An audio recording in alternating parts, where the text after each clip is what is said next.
During my exam, my gynecologist abruptly paused mid-procedure and said, "Your husband deserves far better than this body." Start with a soft, almost hesitant tone, then build to shock and anger.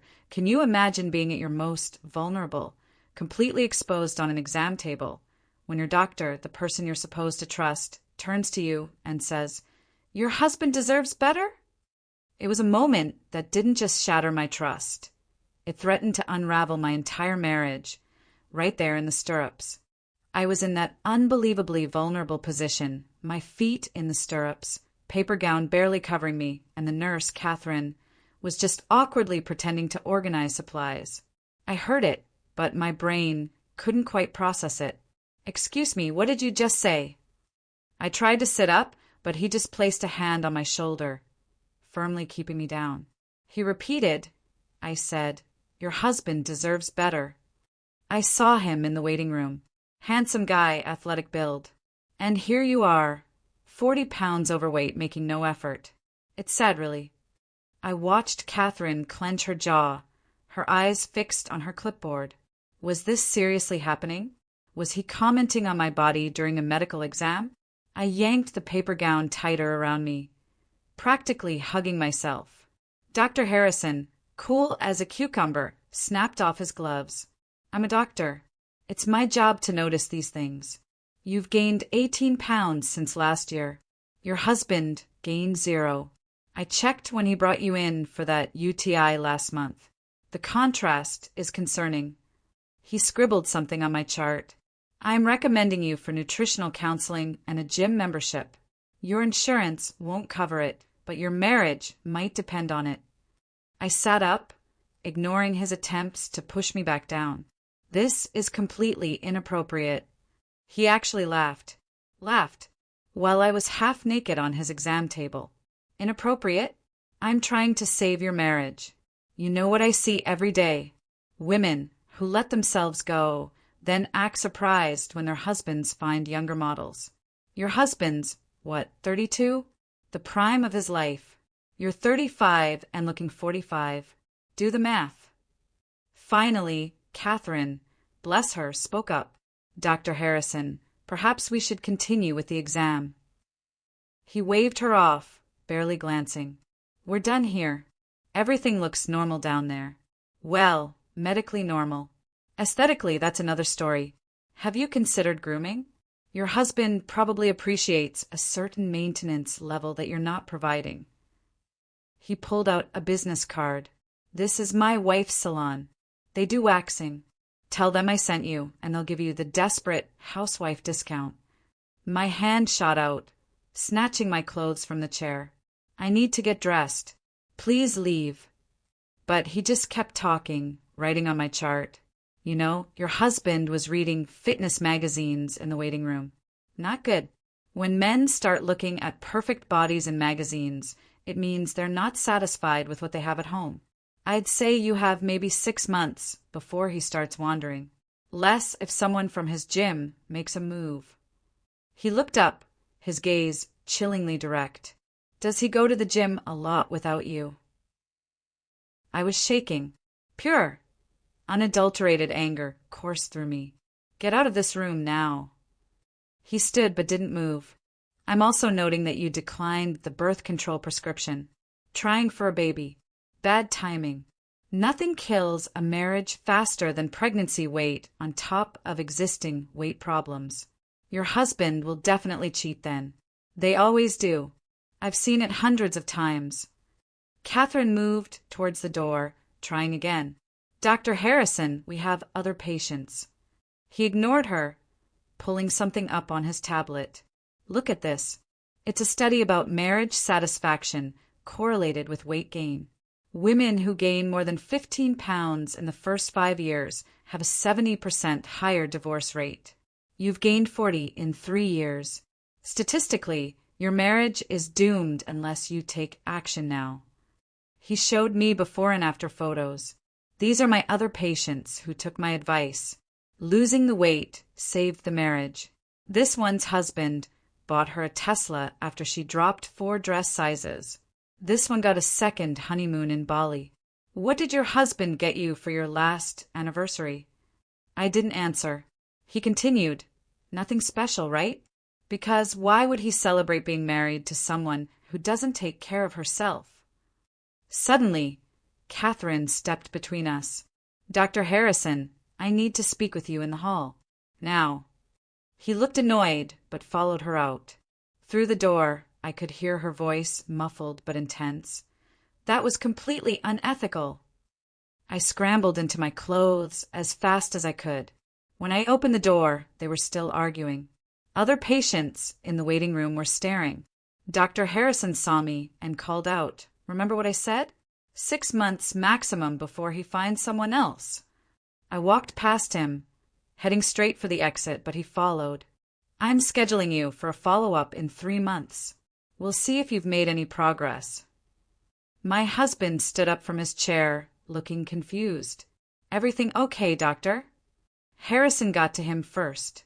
Just discussing some lifestyle changes your wife needs to make for your sake. He clapped my husband on the shoulder. You're a patient man. Not many guys would stick around with that kind of physical deterioration. Says a lot about your character. My husband pulled away. What the hell are you talking about, doctor? Harrison just smiled. Just medical observations. Your wife can fill you in, but between us, man to man, you deserve better. My wife maintains herself beautifully, even after 3 kids. Happy to give you her trainer's number if your wife won't use it. The waiting room went absolutely silent. Every single patient and staff member was staring. The office manager appeared from behind the desk. Dr. Harrison, can I see you in my office? My husband stepped between us before Harrison could say another word. His jaw was set in a way I'd only seen twice in our entire marriage. Both times, someone had really, truly crossed a line. The receptionist froze. Even the fish tank in the corner seemed to go quiet. My husband's voice came out low and controlled, but the anger underneath it was palpable. Dr. Harrison actually took a step back. My husband didn't yell, but somehow that made it worse. He told Dr. Harrison exactly what he thought of him in words I won't repeat here. Then he grabbed my hand and started walking towards the exit. I was shaking so hard I could barely hold my purse. Dr. Harrison called after us, saying we were being dramatic, that he was only trying to help. My husband stopped. He turned around so fast that Harrison flinched. The look on his face could have melted steel or frozen hell. It was terrifying, and I wasn't even the target. We left without another word. There was nothing left to say. In the parking lot, I made it 3 steps toward our car before I started crying. Not quiet tears. Full-body sobs that came from somewhere deep inside my chest. My husband wrapped his arms around me right there, between 2 minivans, and just let me fall apart. He kept saying, I'm sorry, over and over. Sorry for not knowing what was happening during the exam. Sorry for reading that stupid fitness magazine, which apparently Harrison had twisted into a weapon against me. Sorry for not protecting me from something he couldn't have possibly known about. Through my tears, I told him it wasn't his fault, but I don't think he believed me. A woman walking to her car saw us and quickly looked away. I didn't care. Let everyone see.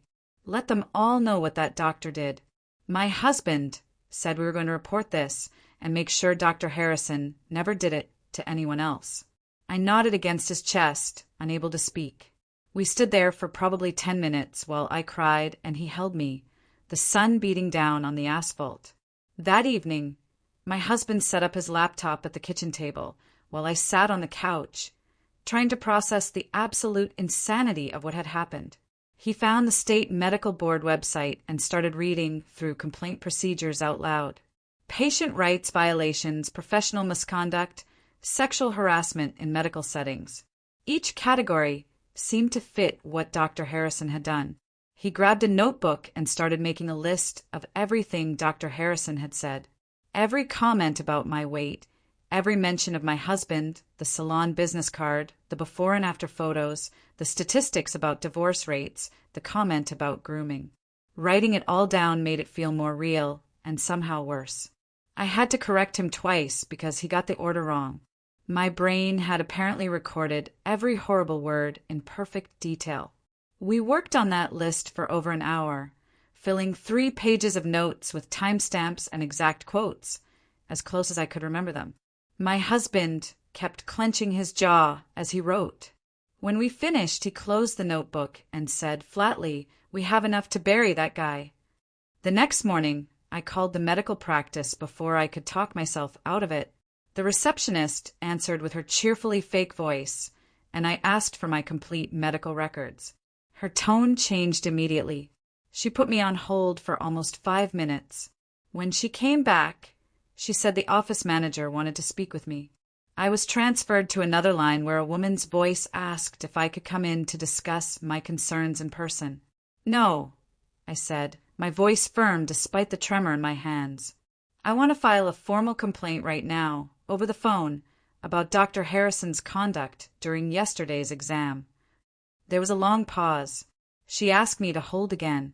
This time, I waited for 7 agonizing minutes.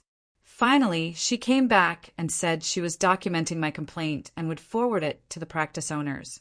She asked me again to come in to discuss the incident. I told her I'd come in, but only with my husband and only to pick up my records. She agreed, and we set up a time for 2 days later. When I hung up, my hands were shaking again, but this time it was anger, not fear. 2 days later, my husband took the afternoon off work, and we drove back to that office. I made him park in a different spot because I couldn't bear to look at the place where I'd broken down crying. The office manager met us in a conference room instead of the waiting area. She was probably 50, with gray hair pulled back tight and a professional smile that didn't quite reach her eyes. She had a folder in front of her with my name on it. She thanked us for coming in and said she took my complaint very seriously. My husband cut right to it. "Is Dr. Harrison still seeing patients?" She said he was currently on administrative leave pending an internal review. That surprised me. I'd expected them to defend him, to brush it off. She pulled out a form and asked me to describe what happened. I went through the whole thing again while she took notes. She didn't react to any of it, which made me wonder how many times she'd heard similar stories. When I finished, she said she was documenting everything and forwarding it to the practice owners and their legal team. My husband asked how many other complaints they'd received about Dr. Harrison. She paused for a beat too long before saying she couldn't discuss other patients. That pause told me everything. There had been others. The office manager slid a piece of paper across the table. She said the nurse, Catherine, had also submitted a statement about what she witnessed during my exam. Reading those words made something loosen in my chest. I wasn't crazy. I wasn't overreacting. A medical professional who was in the room agreed that what happened was wrong. The office manager confirmed Catherine's statement corroborated my account and would be included in the internal review. She also said Catherine had mentioned trying to intervene during the exam and again in the hallway afterward. My husband asked what would happen next.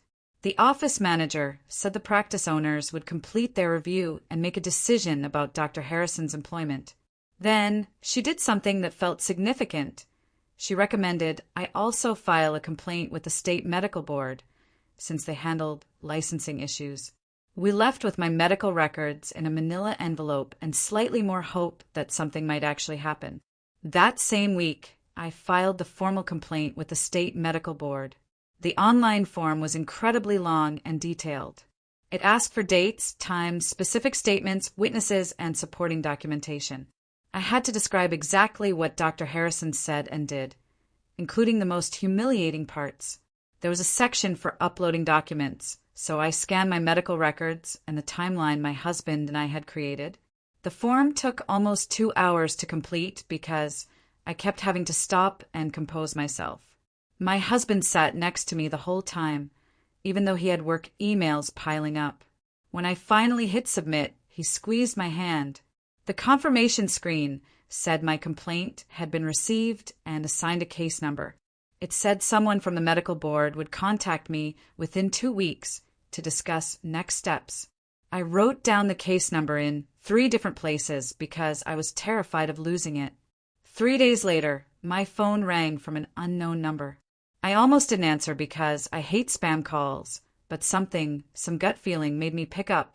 A woman's voice said she was Janelle Melton, an investigator with the State Medical Board, assigned to my case. She wanted to schedule an interview to get my full statement and explain the investigation process. We set up a time for the following week at a medical board office downtown. She said the interview would take approximately 2 hours, and I could bring someone with me for support. She also said this type of investigation typically took several months because they had to interview witnesses, review records, and build a complete case. Several months sounded like forever, but at least something was happening. After we hung up, I felt lighter somehow. Someone official was taking this seriously. Someone whose job was to hold doctors accountable was actually investigating. The interview with Janelle took place in a small, windowless office that smelled like coffee and cleaning products. Janelle was younger than I expected, maybe 40, with dark hair and a kind face. She had a recording device on the desk and a thick folder with my case number on it.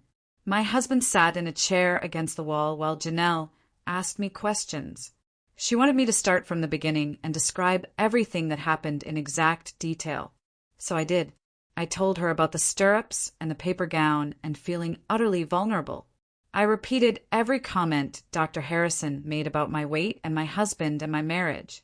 I described the salon business card and the before and after photos and the statistics. I explained how he followed me into the waiting room and spoke to my husband directly. Janelle took notes the entire time and didn't interrupt once. When I finished, she said his behavior clearly violated multiple medical ethics standards, including professional boundaries, patient dignity, and appropriate conduct during intimate examinations. She said my complaint was being taken very seriously, and they already had Catherine's witness statement and the office manager's documentation. She couldn't tell me about other complaints due to confidentiality, but her tone suggested there were others. The interview lasted almost 3 hours instead of 2 because Janelle was so thorough.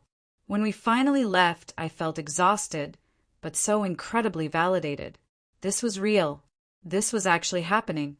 A week later, Janelle called again and asked if I could come back to her office for a follow-up meeting. My stomach dropped. I didn't know if that meant good news or bad news. When I arrived, Janelle looked even more serious than she had during the first interview. She closed the door and sat down across from me with a thick folder on her desk. She explained that during their investigation, they had discovered 2 other formal complaints filed against Dr. Harrison in the past year. Both complaints involved inappropriate comments about patients' bodies during exams. One woman said he told her she looked like she'd given up on herself, and her husband probably noticed. Another woman said he spent 10 minutes during her exam talking about how obesity was destroying her marriage prospects. Both complaints had been filed with the medical board, but the investigations had stalled because the patients didn't want to pursue them further after the initial report. Hearing this made me feel sick and angry at the same time. Dr. Harrison had done this to other women, and nobody stopped him. He just kept practicing and kept humiliating patients, and the system let him continue. Janelle said my complaint was different because I was willing to see it through, and because Catherine's witness statement provided corroboration that the medical board rarely got in these cases. She said they were taking my case very seriously and building a strong file for potential disciplinary action. That night, I couldn't sleep. I kept thinking about those other women and how scared they must have been to just drop their complaints. I understood why they did it, because going through this process was exhausting and scary, but I also felt a steely determination not to let Dr. Harrison get away with this pattern of abuse. My husband found me at 2:00 in the morning, sitting at the kitchen table staring at nothing. He sat down next to me and asked what I was thinking about. I told him about the other complaints and how angry I was that the medical board knew about Dr. Harrison's behavior, but he was still seeing patients. My husband was quiet for a minute. Then he said, "Maybe you should talk to a lawyer." He said the medical board complaint was important, but maybe there were other legal options I should know about. He wanted me to have every possible tool to hold Dr. Harrison accountable. The next morning, my husband started researching attorneys who specialized in medical malpractice and patient rights cases. He made a list of 5 lawyers and started calling their offices to ask about free consultations. Most of them were booked out for weeks, but one office said they had an opening the following afternoon. The lawyer's name was Gabriella Padet, and her assistant said she had extensive experience with medical misconduct cases. My husband scheduled the appointment and took another day off work to come with me.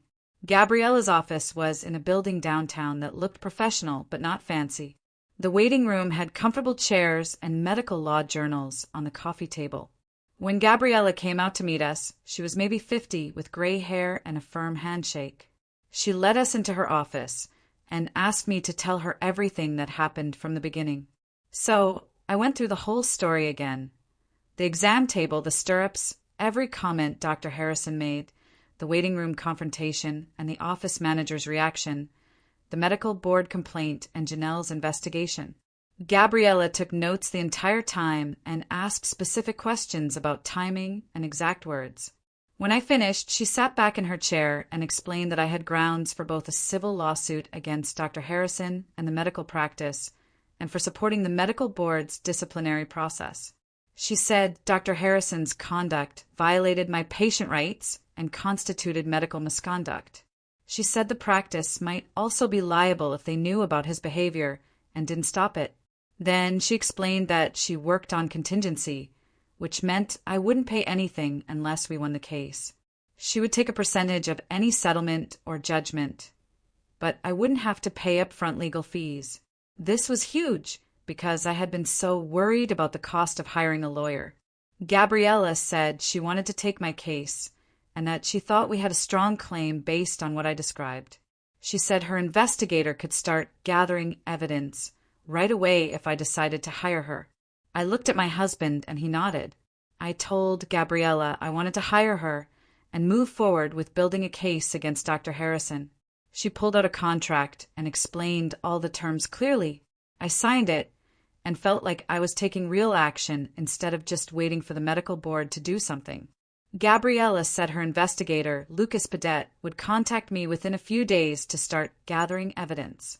She explained that Lucas would request records from the medical practice and interview potential witnesses, including Catherine if she was willing. Gabriella said having a nurse witness was extremely valuable because medical professionals rarely spoke up against doctors they worked with. She asked if I had any way to contact Catherine directly, and I said no, but I could probably get her information through the medical practice. Gabriella said Lucas would handle that and would be very respectful of Catherine's position. 3 days later, Lucas called me and introduced himself. He had a calm voice and explained that he'd been working with Gabriella for 15 years on medical malpractice cases. He said he wanted to start by requesting my complete medical records from Dr. Harrison's practice, including any notes from the exam where the incident happened. He also wanted to request their policies on patient complaints and professional conduct. Lucas said he would send formal record requests that day, and they had 30 days to respond.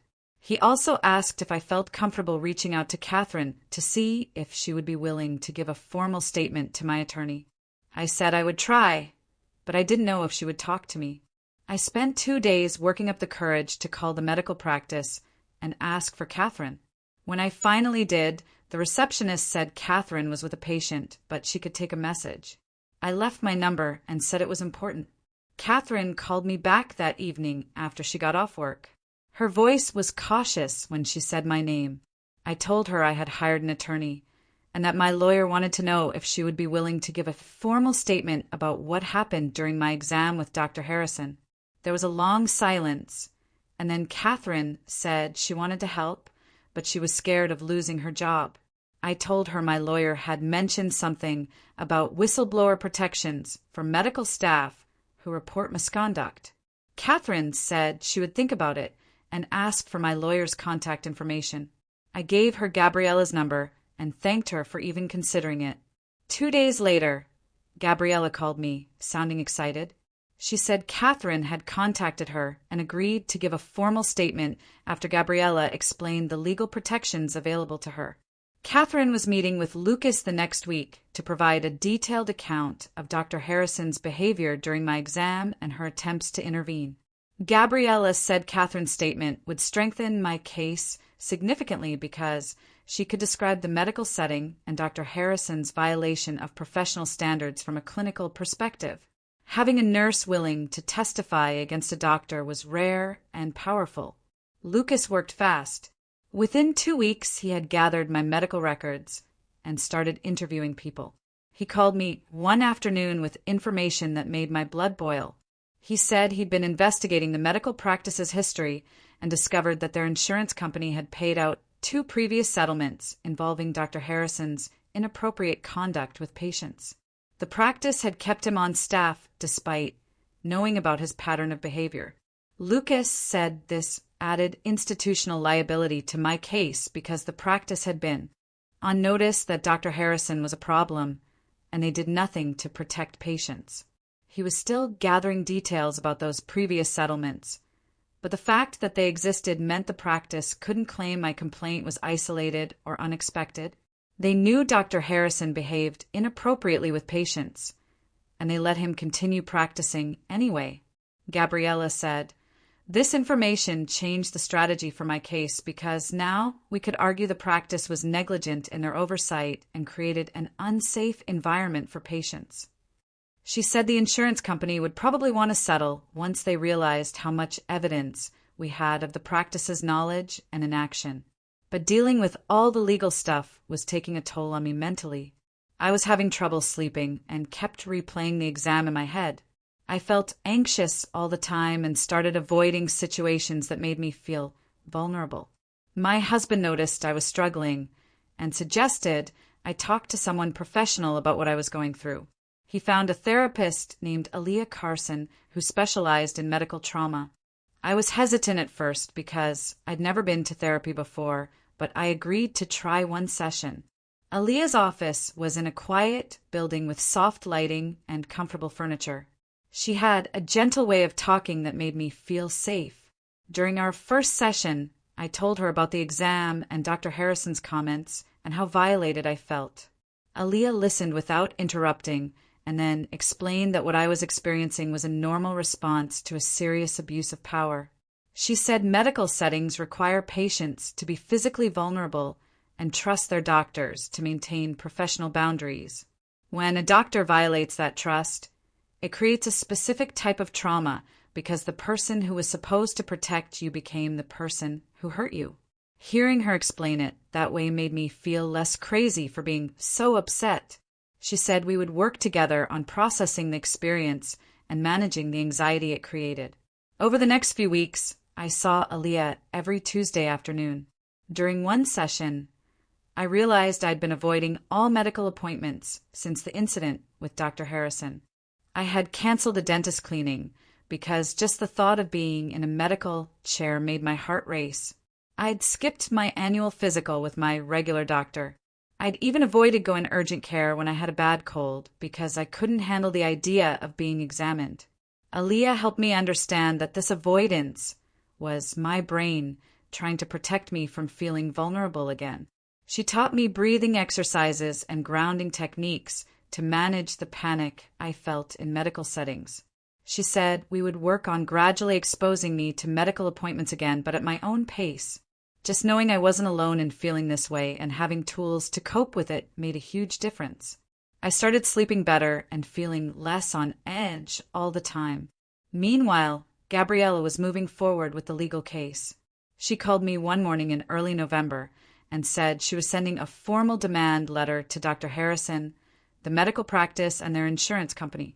The letter would outline my case, including detailed descriptions of Dr. Harrison's conduct, Catherine's witness statement, and the practice's negligence in keeping him on staff despite previous complaints.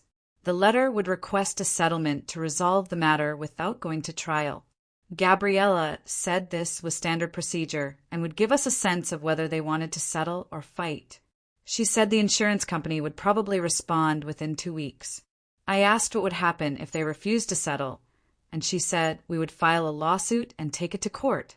She said she was confident in our case either way, but settling would be faster and less stressful for me. I told her to send the letter and we would see what happened. Waiting for their response felt like forever. I checked my email constantly and jumped every time my phone rang. Gabriella had said they had 15 business days to respond, but I was hoping they would answer sooner. The response came exactly 14 days after Gabriella sent the demand letter. She called me and said the medical practice's attorney had sent back a settlement offer. I could hear in her voice that she wasn't impressed. She said they were offering a small amount of money and requiring me to sign a confidentiality agreement that would prevent me from discussing the case publicly or with other potential victims.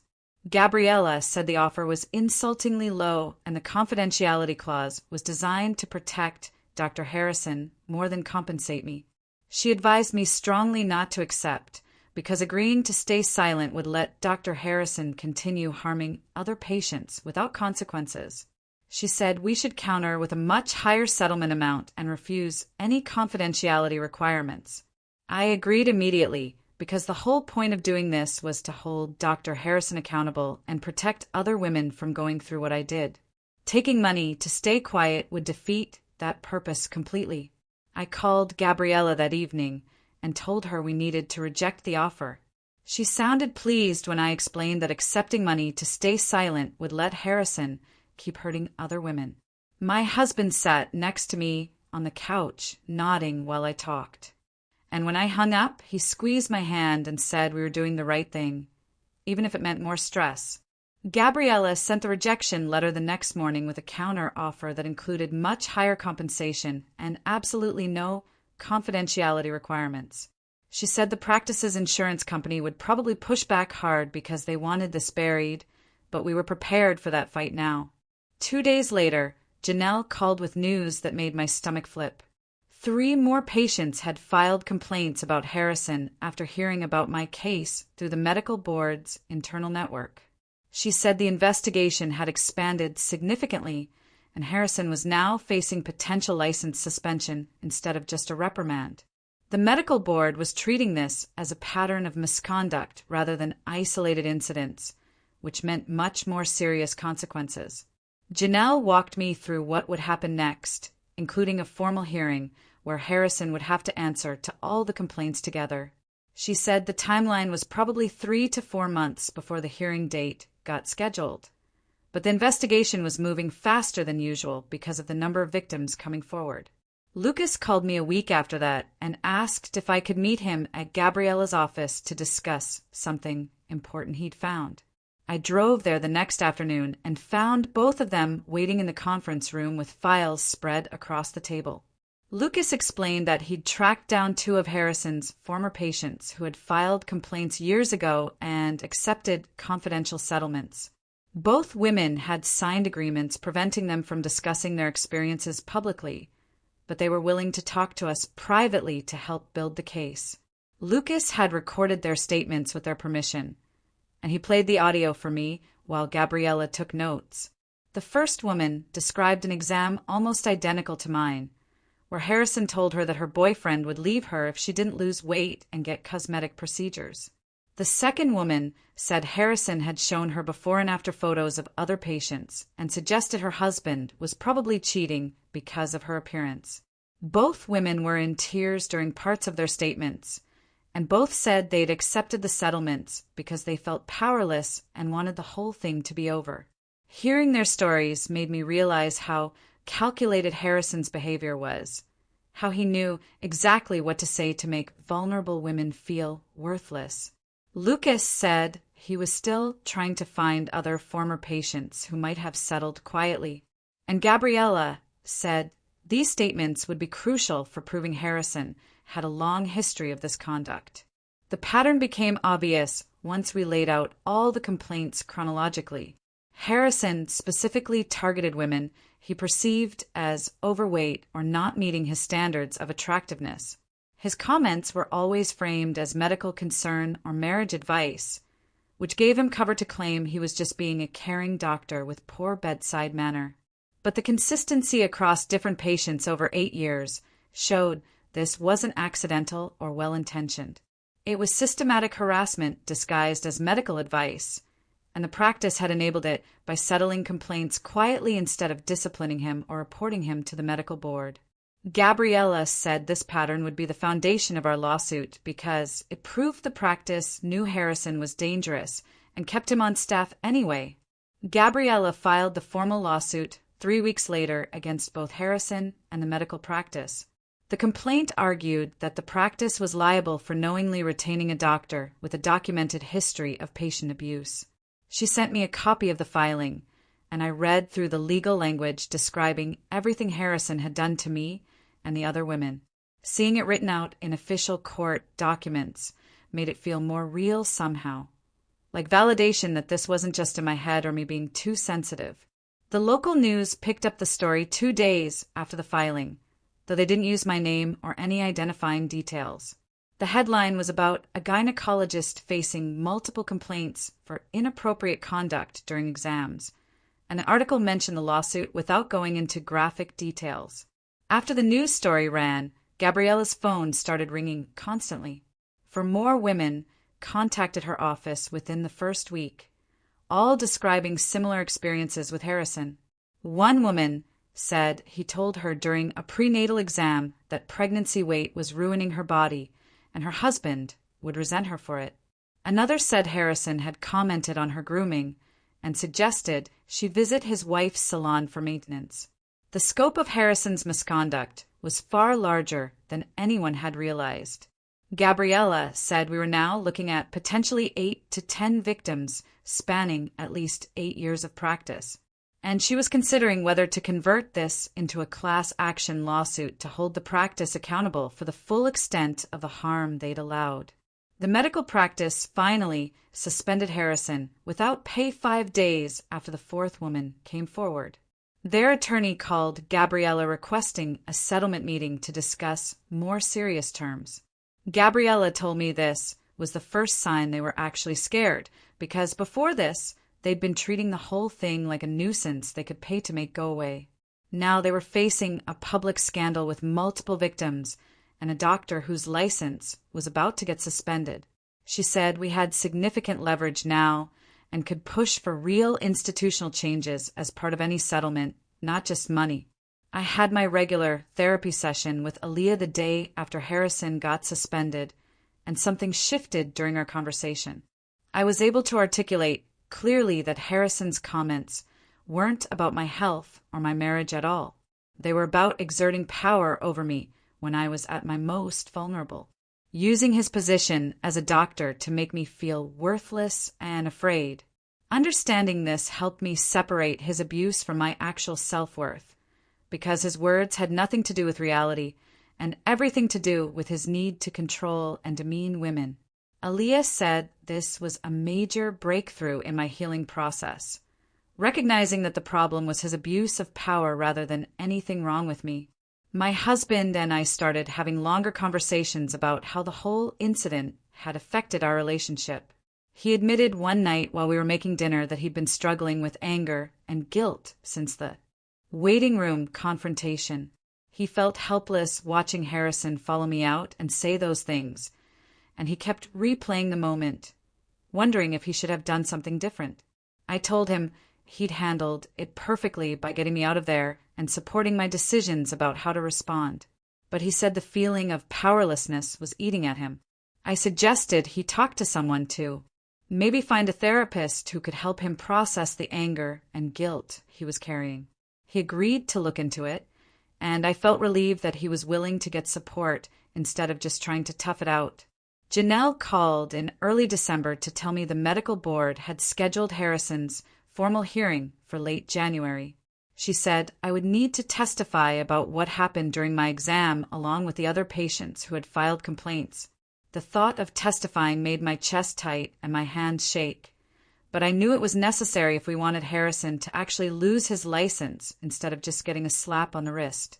Janelle walked me through what the hearing would be like and what kinds of questions I should expect, and she promised the board members took these cases seriously and would treat me with respect. I hung up feeling scared, but determined because this was my chance to make sure Harrison never did this to another woman again. Gabriella spent 3 hours with me the week before the hearing, sitting across from me at her conference table with a yellow legal pad full of questions. She asked me to describe the exam room, what I was wearing, where Harrison stood, exactly what he said word for word. I stumbled over some details at first because reliving it made my throat tight, but she kept redirecting me back to facts instead of feelings. She told me the medical board would ask similar questions, and I needed to stay calm and specific, not let my emotions make me sound unreliable. We practiced my answers until I could recite the timeline without crying or getting angry, just stating what happened like I was reading from a report. Gabriella reminded me that I'd given the same account to the office manager, to Janelle, to Lucas, and now to her, and that consistency made me credible no matter what Harrison's attorney tried to claim. She said my detailed memory of his exact words, down to the desperate housewife discount comment, showed I wasn't exaggerating or making things up. By the end of our practice session, I felt more prepared than scared, like I had armor made of facts that Harrison couldn't break through. The hearing room was smaller than I expected, more like a conference room than a courtroom, with a long table where 5 medical board members sat with folders and laptops. Harrison sat at a table on the left side with his attorney, a man in an expensive suit who kept whispering to him. I sat at a table on the right with Gabriella, my hands folded in my lap to keep them from shaking. The board chair, a woman with gray hair pulled back tight, asked me to state my name and describe what happened during my appointment. I looked straight at her instead of at Harrison and told her everything, starting with being in the stirrups when he made the comment about my husband deserving better. Harrison shifted in his chair and wrote something on a notepad, his expression annoyed, like this was wasting his time.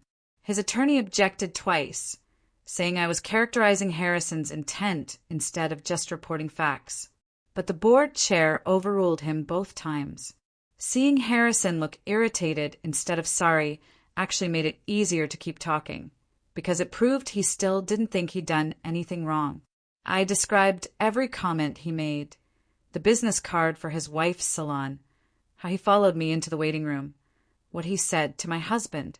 The board members took notes and asked clarifying questions about whether Catherine was present the whole time and whether I'd asked him to stop. When I finished, the chair thanked me and said Catherine would testify next. Catherine walked in wearing scrubs from her new job and sat in the chair I'd just left.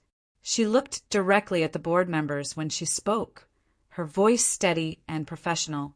She confirmed she was in the exam room the entire time and heard everything Harrison said to me. She described how she tried to redirect him by mentioning other patients, how she suggested we continue the exam, but he ignored her completely.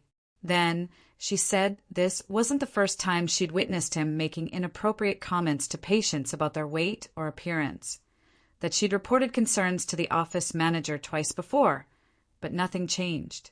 Harrison's attorney jumped up and objected, saying Catherine's other observations weren't relevant to my specific complaint, but the board chair said they were absolutely relevant to establishing a pattern of behavior and told Catherine to continue. Catherine described 2 other incidents in detail, including one where Harrison told a patient her stretch marks were disgusting and her husband probably couldn't look at her naked anymore. The board members exchanged glances and wrote more notes. Catherine's testimony as a medical professional carried weight that mine alone couldn't, because she had no reason to lie and everything to lose by speaking up against a doctor she'd worked with. After Catherine finished, 3 other women testified one by one about their experiences with Harrison. The first woman, who looked about my age, described how Harrison commented on her pubic hair during a routine exam and suggested her boyfriend would prefer her waxed. The second woman, older with gray streaks in her hair, said Harrison told her that women her age shouldn't let themselves get flabby because it made them unattractive to their husbands. The third woman, younger and visibly nervous, explained that Harrison had made comments about her breast size and asked if she'd considered implants to keep her partner interested. Each story followed the same pattern. Harrison using his position as a doctor to make degrading comments disguised as medical concern or relationship advice. The board members looked more disturbed with each testimony, the woman chair pressing her lips together in a thin line, and the man on the end shaking his head slightly. Harrison kept writing notes and whispering to his attorney, but his face was getting red and his jaw was clenched. By the time the third patient finished, the room felt heavy with the weight of all these violations stacked together. Proof that this wasn't about my sensitivity or misunderstanding, but about Harrison's systematic abuse of vulnerable patients. Harrison's attorney stood up for his turn and argued that his client's comments were legitimate medical observations delivered with unfortunate word choices. He said doctors had a duty to discuss weight, hygiene, and lifestyle factors that affected health, and that some patients were overly sensitive to necessary medical advice. He pulled up studies on his laptop about obesity and relationship satisfaction, trying to prove Harrison was citing real research. But when Harrison himself took the stand to testify, everything his attorney built up collapsed. The board chair asked Harrison if he understood why his comments might have been inappropriate, and he said patients needed to hear hard truths, even if it hurt their feelings. She asked if he thought it was professional to comment on a patient's aesthetic appearance during an exam, and he said he was trying to motivate me to take better care of myself for my marriage. His tone was defensive and dismissive, like the board members were overreacting, just like I had. One of the male board members asked Harrison directly if he thought telling a patient her husband deserved better was appropriate medical advice. And Harrison actually said yes, that sometimes shock tactics were necessary to get through to people in denial about their health. His attorney tried to interrupt and redirect, but Harrison kept talking, saying he'd helped dozens of patients improve their lives by being honest about their physical shortcomings. Every answer made him look worse, proving he genuinely believed he had the right to judge and shame patients under the guise of medical care. The board members left to deliberate, and we sat in the hallway for 2 hours. Harrison and his attorney stayed in the hearing room. I texted my husband updates, and Gabriella made phone calls while Catherine sat with me on the bench, both of us not saying much. When the board members called us back in, the chair read from a prepared statement. She said the board found clear and convincing evidence that Harrison had violated professional ethics standards by making inappropriate personal comments to multiple patients during medical exams.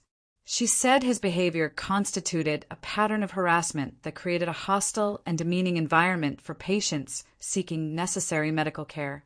Then she announced their decision to suspend Harrison's medical license for a minimum of 2 years, with reinstatement only possible after completing ethics training and working under supervision for an additional year. It wasn't permanent, but it was significant, taking him out of practice for years and putting conditions on his return.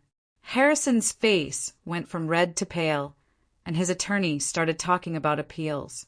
The chair continued that the board was also referring the case to the state attorney general for potential criminal investigation of patient abuse. I felt Gabriella squeeze my hand under the table. Outside the hearing room, 2 of the other patients who testified approached me and Gabriella. The younger woman asked if she could join my civil lawsuit against the practice because she wanted them held accountable, too. The older woman said the same thing, that the license suspension was good, but the practice needed to pay for enabling Harrison all these years. Gabriella explained that we could pursue a class action approach where all the victims sued together, which would be stronger than individual cases and force the practice to take institutional responsibility. She said class actions also meant we could demand broader policy changes that would protect future patients, not just get individual compensation. Both women said they were interested, and Gabriella took their contact information.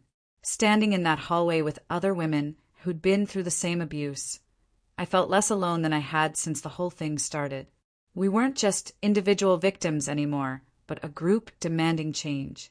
2 weeks after the hearing, Gabriella called to say the medical practices insurance company had made a serious settlement offer. She came to my house with a folder full of documents and sat at my kitchen table explaining the terms. The offer included financial compensation for each plaintiff based on the severity of our cases.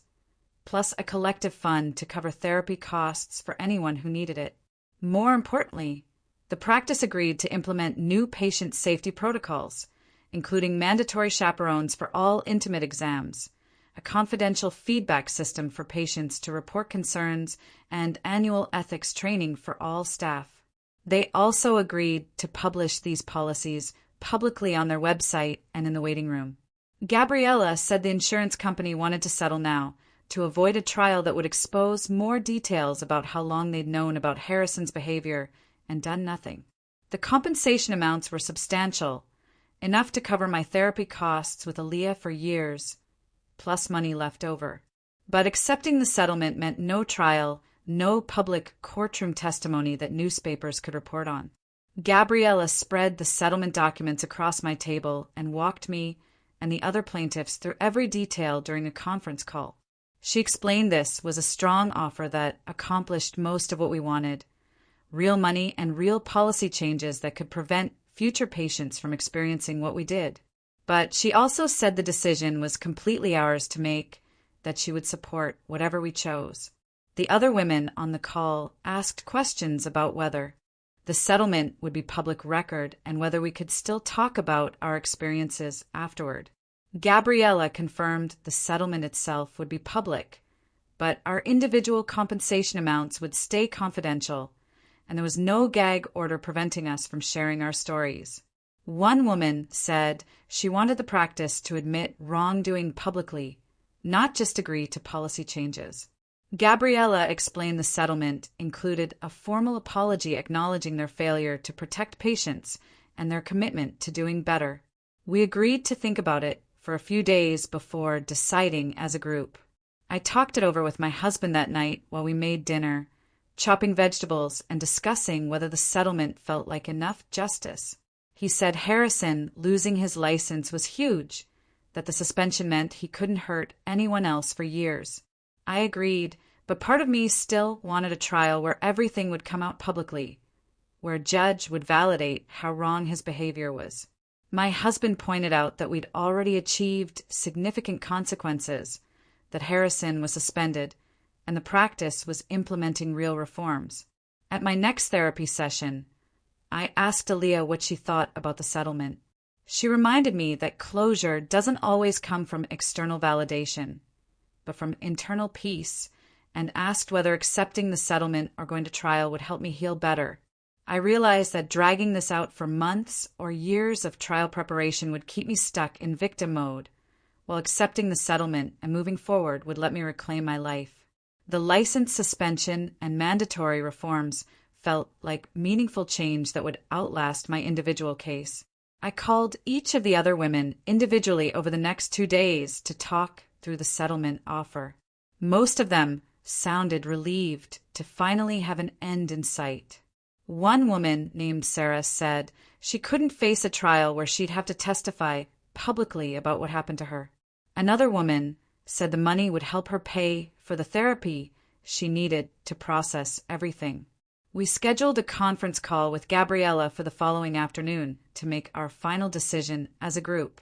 During that call, we went around and each woman shared her thoughts. Everyone agreed that the compensation was fair and that the policy changes felt meaningful. Nobody wanted to keep fighting just to fight.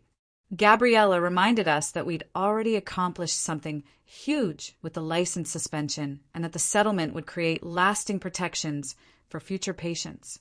We took a vote and it was unanimous. All of us agreed to accept the settlement terms. Gabriella said she'd notify the medical practices attorneys and start the paperwork process. The whole thing would be finalized within a few weeks. The settlement documents arrived at Gabriella's office about 10 days later. She walked me through every page during an appointment, explaining what each section meant. The compensation amounts were based on a formula that considered how severe each woman's experience had been and how much it had affected her life. My amount was substantial because of how aggressive and prolonged the harassment was during my exam. There was also a collective fund specifically for therapy costs that any of us could access for up to 5 years. The policy changes section was detailed and specific. The medical practice had to implement mandatory chaperones for all intimate exams, starting immediately. They had to create a patient feedback system where people could report concerns anonymously. They had to establish a zero-tolerance policy for any inappropriate conduct by medical staff. Most importantly, they had to conduct annual training on professional boundaries and patient dignity with an independent medical ethics consultant overseeing the program. Gabriella pointed out that these changes would protect patients long after our individual cases were resolved. The practice also had to publish their new patient safety policies on their website and in their waiting rooms. Everything would be public and transparent. I signed the settlement agreement right there in her office. My hand shook a little while I wrote my name, but I felt good about the decision. The settlement payment came through about 3 weeks later. I opened the envelope from the medical practice's insurance company and found a check along with a formal letter from the practice owners. The letter acknowledged their failure to protect patients from inappropriate conduct. It said they took full responsibility for not addressing concerns about certain staff members sooner. It committed them to creating a culture where patient dignity and safety came first. The apology felt genuine, not like legal language written by attorneys trying to avoid liability. I read it twice and then showed it to my husband. He said it sounded like they actually understood what they'd done wrong. The money was enough to cover several years of therapy with Aaliyah, plus pay off some medical bills we'd been carrying. I deposited the check and scheduled my next therapy appointment for the following week. With the legal case finally resolved, I focused more on my own healing. Aaliyah and I worked through the anxiety I still felt about medical appointments. She gave me tools for managing panic when I had to see doctors. We practiced what I would say if any medical professional ever made me uncomfortable again. I learned that I could leave an appointment at any time, that I could request a different provider, that I had rights even in vulnerable medical situations. After a few months of this work, I felt ready to schedule a physical with a new doctor. My old primary care physician had retired the year before, so I needed to establish care with someone new. Anyway, I asked friends for recommendations, and several people suggested a doctor named Jennifer Huang. She was about my age, had great reviews online, and specialized in women's health. I called her office and scheduled an appointment for the following month. The receptionist was friendly and asked if I had any specific concerns or accommodations I needed. I appreciated being asked. The appointment with Jennifer Huang was everything my experience with Harrison wasn't. She introduced herself and shook my hand before starting the exam. She explained each step of the physical before doing it and asked permission to proceed.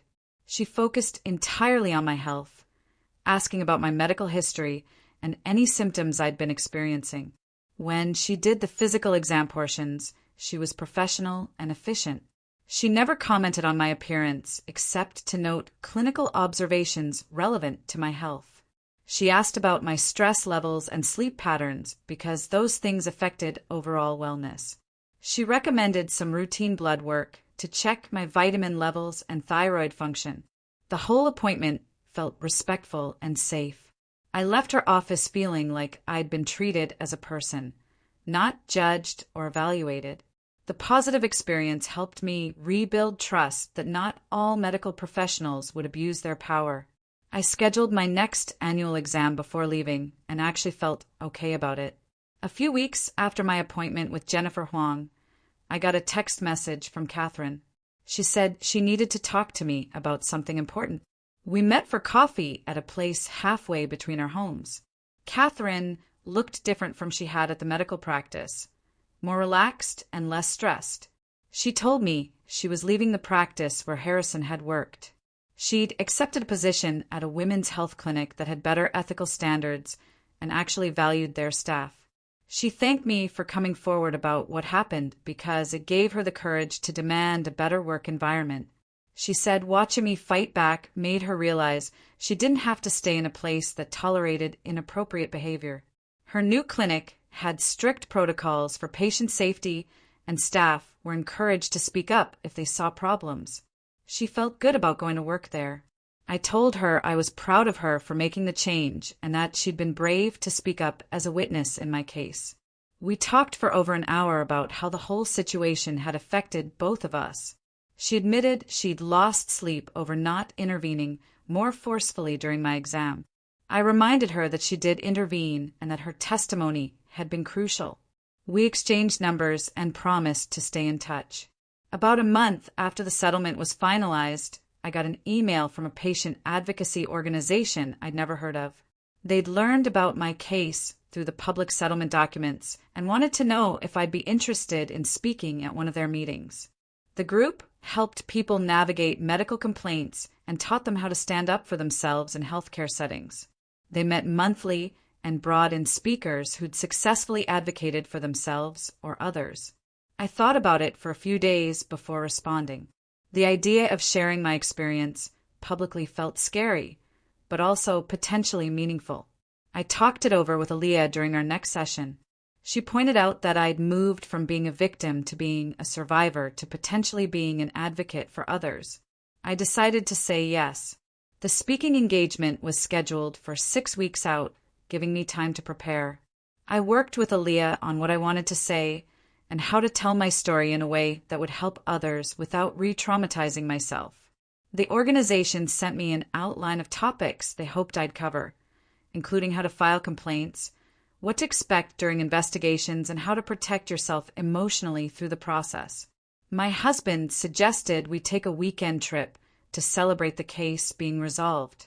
We hadn't had any real relaxation since the incident 4 months earlier. He booked a cabin in the mountains about 2 hours away. We left on a Friday afternoon and spent the weekend hiking, reading, and just being together without the stress of legal proceedings hanging over us. On Saturday night, we sat on the cabin's deck watching the sunset. My husband told me he was proud of how I'd fought back against what happened. He said watching me advocate for myself made him love me even more than he already did. He admitted he'd felt helpless during a lot of the process, wanting to fix things, but knowing this was my battle to fight. I told him his support had meant everything, that knowing he believed me and stood by me gave me the strength to keep going. We talked about how the whole experience had changed us as individuals and as a couple. We both agreed we communicated better now, that going through something difficult together had strengthened our relationship. The weekend felt like a reset, a chance to remember who we were beyond the trauma and legal battles. 2 weeks after our trip, I got a phone call from Janelle at the medical board. She had news about Harrison. He decided not to pursue reinstatement after his suspension period ended. Essentially, he was giving up his medical license rather than going through the arduous process of proving he'd changed and deserved to practice again. His medical career was over.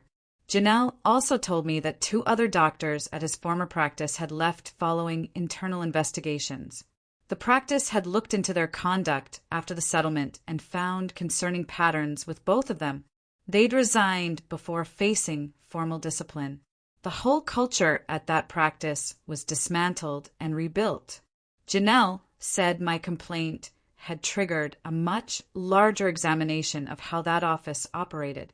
She thanked me for coming forward and said cases like mine helped protect future patients even beyond the individual situation. I felt a profound sense of closure hearing that Harrison wouldn't be treating patients anymore. The thought of him continuing to practice had bothered me even after the settlement. The medical practice published their new patient safety protocols on their website. About a month after the settlement was finalized, they sent out a public statement to local media outlets announcing the changes. The statement acknowledged past failures in protecting patients and outlined their commitment to doing better. The new protocols included mandatory chaperones for all intimate exams, no exceptions. They created a patient feedback system where people could report concerns either directly or anonymously through a third-party service. They established a zero-tolerance policy for any inappropriate conduct by medical staff with immediate suspension pending investigation for any complaints. They committed to annual training on professional boundaries and patient dignity overseen by an independent medical ethics consultant who would report directly to the practice owners. The statement included contact information for the ethics consultant, so patients could reach out directly if needed. Reading the public statement felt incredibly validating. These weren't just private promises made in a settlement agreement. They were public commitments that the practice would be held accountable for keeping. About 3 weeks after the settlement closed, Gabriella forwarded me an email from a woman named Sarah who'd seen the news coverage about my case. She wrote that she'd been a patient of Harrison's 4 years ago, and he'd made comments about her body during her postpartum exam that made her feel terrible about herself. She'd switched doctors, but never reported him because she thought maybe she was being too sensitive. Reading about my case helped her understand that what happened to her wasn't okay. She thanked me for speaking up and said knowing other women experienced the same thing validated feelings she'd been carrying for years. Gabriella sent me 2 more emails like that over the next few days. One woman said Harrison told her during a routine exam that her husband probably wasn't attracted to her anymore because of stretch marks. Another said he'd commented on her grooming choices in a way that made her feel disgusting. Both women had switched doctors but assumed they were isolated incidents. They wanted me to know that coming forward helped them process their own experiences and recognize the pattern. I cried reading those messages, but they were good tears.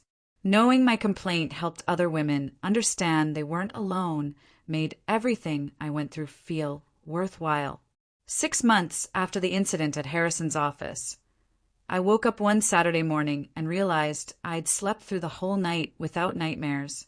I made coffee and sat on the back porch watching the sun come up and noticed I felt genuinely okay. Not just surviving, but actually doing well. My morning routine felt normal again instead of something I had to force myself through. I scheduled a dentist appointment without having a panic attack about being vulnerable in a medical setting. I went grocery shopping and didn't avoid the aisle where they sold fitness magazines because seeing them didn't trigger flashbacks to Harrison's comments. The trauma hadn't disappeared completely, but it stopped controlling my daily life. I could think about what happened without my chest getting tight and my hands shaking. I could talk about the case without feeling like I might cry. The weight I'd been carrying around for months started to lift, and I could breathe easier. I decided to write a detailed review about my experience on 3 different medical rating websites. I used my real name because I wanted other patients to know this actually happened and wasn't just an anonymous complaint. I described exactly what Harrison said during my exam and explained the full process of reporting him through the medical board and filing a civil lawsuit. I outlined the settlement terms, including his license suspension and the policy changes at the practice. I ended each review by saying that if a doctor makes you uncomfortable during an exam, trust your instincts and report it, because you deserve better care. Within 2 weeks, other patients added their own reviews about uncomfortable experiences with Harrison. One woman described how he'd pressured her to get cosmetic procedures during what should have been a routine checkup. Another detailed comments he made about her weight that had nothing to do with her actual medical concerns. The pattern became visible to anyone who looked at his ratings, and the reviews created a public record that couldn't be erased or settled away with confidentiality agreements. My husband and I were sitting on the couch one evening watching a movie when he paused it and said he wanted to talk about something. He told me that going through the whole situation with Harrison's case had changed our marriage in ways he didn't expect. Not bad changes, but real ones. He said watching me fight for myself and make decisions about the legal process without needing him to rescue me or tell me what to do made him respect me even more than he already did. He admitted that early in our relationship, he'd sometimes tried to solve problems for me instead of supporting me while I solved them myself. The case taught him how to show up for me without trying to control my choices. We talked for over an hour about how we communicate differently now and how we're better at discussing difficult topics without one of us shutting down or getting defensive. We both agreed that navigating a crisis together strengthened our relationship because we learned we could handle hard things as a team. The trauma of what happened was real, but it led to growth in our marriage that wouldn't have happened otherwise. At my next therapy session with Aaliyah, she suggested we try moving to monthly appointments instead of weekly sessions. She said I'd made significant progress in processing the trauma and developing tools to manage anxiety around medical settings. I felt nervous about reducing our sessions because therapy had been such an important anchor for me over the past 6 months. Aaliyah reminded me that I could always increase frequency again if I needed to, and that spacing out sessions was a sign of healing, not abandonment. She pointed out that when we started working together, I was in crisis mode, barely functioning and terrified of all medical appointments. Now I was back to my regular routines, sleeping well, and even volunteering to help other people navigate medical complaints. She said I'd moved through 3 distinct phases, from victim to survivor to advocate, and that transition showed real growth. Hearing her frame my progress that way made me realize how far I'd actually come.